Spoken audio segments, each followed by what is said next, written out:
¿Y si te dijera que muchas de las pruebas que se usan para contratar empleados y empleadas no son tan buenas como creemos? Imagina que diriges una empresa y necesitas contratar a alguien. Para asegurarte de elegir bien, pues aplicas una serie de pruebas, que si test de inteligencia, que si evaluaciones de personalidad, que si entrevistas. Luego comparas los resultados de esas pruebas con el desempeño real de los empleados para que contraste. La hipótesis es que los que sacaron buena nota en las pruebas de selección, pues serán también los que mejor trabajen. Pues amigos y amigas, no siempre pasa. Hoy en Siempre Puedes Practicar Surf te contamos por qué muchas de las pruebas que usamos para contratar no son tan efectivas como pensamos a priori. Hablaremos de los errores ocultos en los estudios que la respaldan, de cómo durante años se han inflado sus resultados y, lo más importante, de lo que esto significa para las empresas que buscan contratar a los mejores y a las mejores. Si crees que los test de selección son infalibles, quédate, porque quizás después de esto no lo vas a ver igual.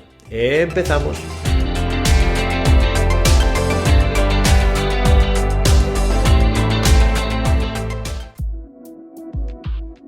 Siempre Puedes Practicar Surf es el videopodcast de Global Human Consultants, presentado por Guillermo Cornet.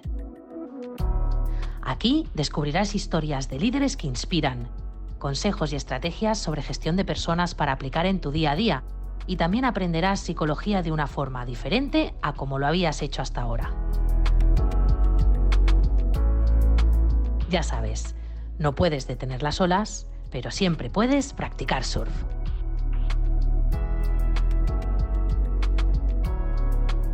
En 1943, en plena Segunda Guerra Mundial, un grupo de ingenieros tenía la misión de reforzar los aviones de combate para aumentar sus posibilidades de regresar de sus misiones. Para ello, analizaron los aviones que volvían y mapearon los impactos de bala en sus fuselajes. La solución, a priori, parecía muy evidente, era reforzar zonas que tenían más agujeros. Pero amigos y amigas, no era tan evidente. De hecho, el estadístico Abraham Wald señaló lo obvio pero invisible, y es que las zonas sin agujeros en los aviones que volvían no significaban que no recibieran disparos, sino que los aviones alcanzados en esos puntos eran los que nunca regresaban. Los ingenieros se estaban fijando en los aviones que lograban regresar y no en los que eran derribados. Desde esa perspectiva, la conclusión evidente era que el refuerzo debía ir justo en las partes donde no había impactos en los aviones que sí habían vuelto. Y algo similar ocurre con los estudios sobre selección de personal. Resulta que todos los estudios que intentan medir si una prueba de selección es efectiva tienen un punto ciego gigante. Solo analizan a las personas que fueron contratadas. Es decir, que están midiendo el éxito de una prueba usando únicamente a los que pasan el filtro, los que fueron contratados finalmente. Pero, ¿qué pasa con todos los que no fueron seleccionados? ¿Y si entre ellos había alguien brillante que habría tenido un desempeño excelente, pero que fue descartado por culpa de una prueba que en realidad no es tan precisa? 3 palabras: restricción de rango. Y es un problema enorme en la investigación sobre selección de personal. Para entenderlo mejor, imagina que quieres saber si un curso de cocina realmente convierte a la gente en mejores chefs. Lo lógico sería comparar a los que hicieron el curso con los que no lo hicieron. Pero si solo entrevistas a los alumnos que terminaron el curso con éxito, podrías pensar que funciona de maravilla, sin saber cuántos abandonaron en el camino porque no aprendían absolutamente nada. Los estudios sobre selección de personal hacen algo parecido. Examinan a los empleados actuales, ven cómo les fue en la prueba cuando solicitaron el puesto de trabajo y comparan esto con su desempeño real, el actual. Pero los que no fueron contratados quedan fuera de la ecuación. Y si solo miras a los que pasaron el filtro, los números pueden darte una imagen distorsionada de la realidad. Los investigadores llevan décadas intentando corregir este problema con fórmulas matemáticas. Básicamente han desarrollado métodos para estimar hasta qué punto habría sido diferente el resultado si hubieran tenido datos de todos los candidatos y candidatas, no solo de aquellos que finalmente fueron contratados. En teoría, esto debería dar una imagen más precisa de qué pruebas realmente predicen el éxito laboral. O tal vez no.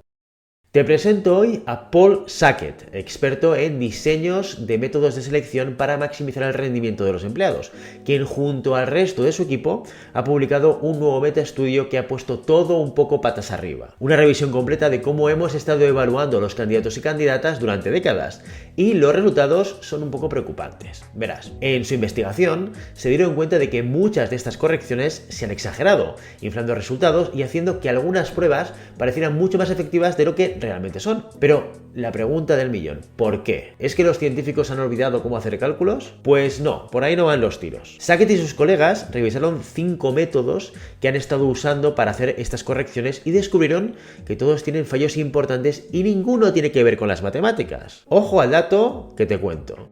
Uno de los errores más comunes que se han cometido en la investigación sobre selección de personal es asumir que todos los estudios enfrentan el mismo tipo de sesgo. Es decir, que el problema de la restricción de rango que te contaba antes afecta por igual a cualquier investigación que analice la relación entre las pruebas de selección y el desempeño en el trabajo. Pero esto no es de todo cierto. De hecho, para entenderlo mejor, hay que diferenciar entre dos tipos de estudios, que se utilizan para evaluar cómo de buenas predictoras son las pruebas de selección: los estudios de validez predictiva y los estudios de validez concurrente. Vamos por partes. Los de validez predictiva funcionan de la siguiente manera. Cuando un grupo de candidatos o candidatas se postula para un empleo, se les hace una prueba antes de contratarlos. Luego, la empresa los selecciona basándose en esa prueba y en otros factores como entrevistas o experiencias previas. Y pasados los años, los investigadores comparan los resultados de la prueba con el desempeño real que han tenido en el puesto de trabajo.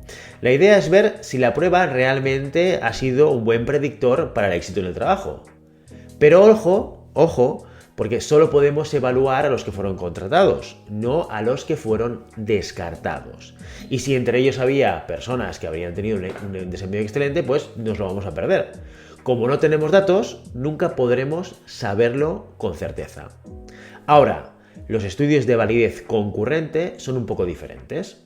En este caso, en lugar de evaluar a los candidatos y candidatas antes de ser contratados, se estudia a empleados y empleadas que llevan tiempo trabajando aplicándoles la prueba después de haber sido seleccionados, cuando ya tienen experiencia dentro de la empresa. Luego se comparan sus resultados en la prueba con su desempeño actual en el trabajo. ¿Cuál es el problema? Pues bien, en los estudios concurrentes, la restricción de rango es mínima. Los empleados ya han pasado por un proceso de selección y han acumulado experiencia laboral, por lo que la puntuación en la prueba no representa con precisión lo que habrían obtenido antes de ser contratados o contratadas.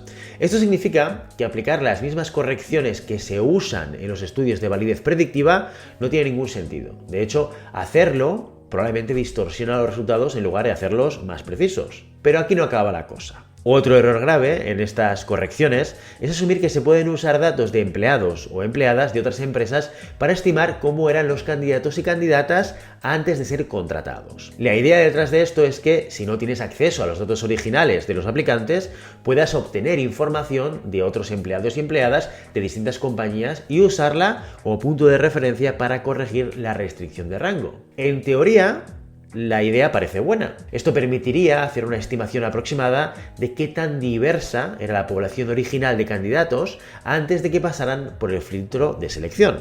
Sin embargo, no todos los trabajos ni todas las empresas tienen el mismo criterio de selección. No es lo mismo evaluar a los candidatos para ser ingenieros, por ejemplo, en Google, que para ser vendedores en una tienda de ropa. En el primero, pues buscarán perfiles súper específicos, con habilidades técnicas muy concretas, y en el segundo, el criterio pues es completamente distinto, y la selección seguramente dependerá más de la personalidad o la capacidad para conectar con el público, con el comprador. Pese a ello, se ha aplicado esta práctica sin cuestionarla demasiado, volviendo a provocar ciertos ajustes incorrectos. En este punto pensarás, bueno, pero para eso están las pruebas psicométricas. Son objetivas, basadas en criterios científicos. Con eso no puede haber ningún tipo de sesgo, ¿verdad? Pues bueno, me temo que un poquito sí. Básicamente, en lugar de usar datos reales de los candidatos y candidatas que aplicaron a un puesto, algunos estudios han tomado promedios generales de estas pruebas y los han aplicado como si todos los candidatos fueran iguales. Y aquí, pues me vas a perdonar, pero voy a utilizar una comparación futbolística que va a dejar esto muy clarito. Y es que es como si quisieras predecir cuántos goles marcará un equipo en su próximo partido en vez de analizar su estilo de juego, su plantilla o su rendimiento reciente. Simplemente dijeras, bueno, pues mira, el promedio de goles en liga es de 1,5 goles por partido, así que seguro que este equipo marcará mínimo en el siguiente partido un gol, pero tú y yo sabemos que eso no funciona así. Usar un promedio general ignora las diferencias, en este caso entre equipos, y da una imagen distorsionada de lo que es la realidad. Del mismo modo, en selección de personal esto ha llevado a que se apliquen correcciones basadas en datos que no reflejan a los candidatos y candidatas reales. Y cuando construyes predicciones sobre bases incorrectas, no importa cuán sofisticado sea el uso de las matemáticas, el resultado va a estar mal igualmente. Esto es Siempre Puedes Practicar Surf. Si has llegado hasta aquí y te gusta el contenido, puedes apoyarnos suscribiéndote al canal, dándole a me gusta, dejándonos un comentario y compartiendo el episodio para que más personas también puedan disfrutarlo. ¡Sigamos surfeando! Y luego está el error más grave de todos: usar números inventados sin justificación empírica. ¡Ojo al dato! En algunos casos, los investigadores simplemente asumieron valores para hacer sus cálculos, sin pruebas, sin datos reales que los respalden. Simplemente, pues se inventaron los resultados y los presentaron como datos auténticos. Así que, en resumen, las empresas han estado confiando demasiado en pruebas que en realidad no son tan buenas. ¿Y esto qué significa en términos prácticos? Pues que en muchas ocasiones se han estado contratando personas basándose en herramientas que parecían infalibles, pero que en realidad estaban quizás un poco sobrevaloradas. Por ejemplo, los test de inteligencia y de personalidad, que han sido durante mucho tiempo una de las herramientas favoritas en selección de personal, porque se ha dicho que predicían muy bien el desempeño en el trabajo. Pero este estudio, el de Sackett, ha demostrado que su validez es menor de lo que se creía. Aquí no me voy a entretener con los detalles, pero si tienes curiosidad, te dejo el enlace al estudio original en la cajita de información. Ahora bien, visto todo esto, ¿está todo perdido? ¿Dejamos de confiar en las pruebas de selección? A ver, vamos a ir paso a paso, no dramaticemos antes de tiempo. De hecho, el estudio de Sackett sí ha demostrado que hay una herramienta y otras que sigue destacando incluso después de corregir todos estos errores.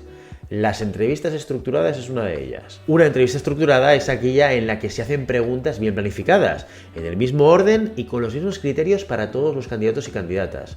Y según los nuevos cálculos, sigue siendo el mejor predictor del desempeño laboral, mejor que los test de inteligencia, mejor que las pruebas de personalidad y mejor que cualquier otra herramienta que se use hoy en día. Pero no es la única herramienta de evaluación de alta validez. Sackett y su equipo identifican otras que destacan por su efectividad, como por ejemplo las pruebas específicas de conocimientos laborales, es decir, evaluaciones diseñadas para medir cuánto sabe una persona sobre un trabajo en particular. O también los datos empíricos biográficos clave, un sistema que usa preguntas sobre la experiencia pasada de los candidatos y candidatas y selecciona las más relevantes basándose en datos reales de personas que han tenido éxito en el puesto. En lugar de suposiciones, pues se analizan patrones objetivos para predecir quién podría desempeñarse mejor. Es como si en lugar de hacerte jugar un partido para entrar en un equipo de baloncesto, te preguntasen: ¿cuántas horas a la semana practicas deporte? ¿Has jugado en algún otro equipo antes? ¿Cómo reaccionas cuando tu equipo pierde un partido? Si los datos muestran que quienes practican más de 5 horas semanales y han jugado en equipos anteriores suelen rendir mejor, estas respuestas se convierten en factores claves de selección. O también, por ejemplo, se destacan las pruebas de muestras de trabajo, que son simulaciones de tareas laborales específicas que permiten evaluar de forma práctica las habilidades de los candidatos. Y aquí viene lo interesante. Llevamos años escuchando que los conocimientos importan poco y que lo fundamental es la actitud. Pero este estudio señala algo muy distinto. ¿Estamos valorando lo que realmente predice el éxito? Aún así, todo este tema nos lleva a una pregunta aún más grande. Si durante años hemos estado sobreestimando la efectividad de muchas pruebas de selección, ¿qué más hemos estado haciendo mal en los procesos de contratación? Bien, hasta ahora muchas empresas han basado sus decisiones en estudios que aseguraban que ciertos tests podían predecir con precisión quién sería un buen empleado o empleada. Los departamentos de recursos humanos pues hemos confiado en herramientas que parecían científicas, con coeficientes de validez, con cifras que nos daban una seguridad casi matemática sobre quién tenía más posibilidades de rendir bien en el trabajo. Pero ahora sabemos que esas cifras han estado o han sido infladas, que algunas de esas pruebas no son tan buenas como pensábamos a priori. Y eso cambia un poco todo el panorama. Si las empresas han estado tomando decisiones basándose en información incorrecta, significa que han podido descartar a candidatos válidos simplemente porque no encajaban en una prueba que en realidad no predecía tan bien el desempeño como se creía a priori. También significa que han podido contratar a personas que parecían perfectas en el papel, pero que luego pues, no daban el rendimiento esperado en la práctica. Y lo peor es que esto no ha sido un error aislado, sino que ha sido algo sistemático, repetido en innumerables procesos de selección a lo largo de los años. El estudio de Sackett deja claro que las implicaciones son enormes. Primero, las empresas deberían revisar qué herramientas están usando para seleccionar a candidatos y candidatas. Si hasta ahora hemos confiado ciegamente en ciertos test porque los estudios decían que eran muy precisos, ha llegado el momento de cuestionarlos y ser más críticos con los datos, intentando asegurarnos de lo que estamos evaluando realmente pues aporta valor. Segundo, los investigadores en selección de personal tienen que ser mucho más rigurosos al aplicar correcciones en sus estudios, porque si las fórmulas matemáticas que deberían corregir sesgos han estado introduciendo otros errores, entonces los propios estudios pues, están generando desinformación en lugar de claridad. Y esto no solo afecta a la investigación académica, sino que impacta directamente en la forma en que las empresas contratan, promoviendo la idea de que ciertas pruebas son más efectivas de lo que realmente son.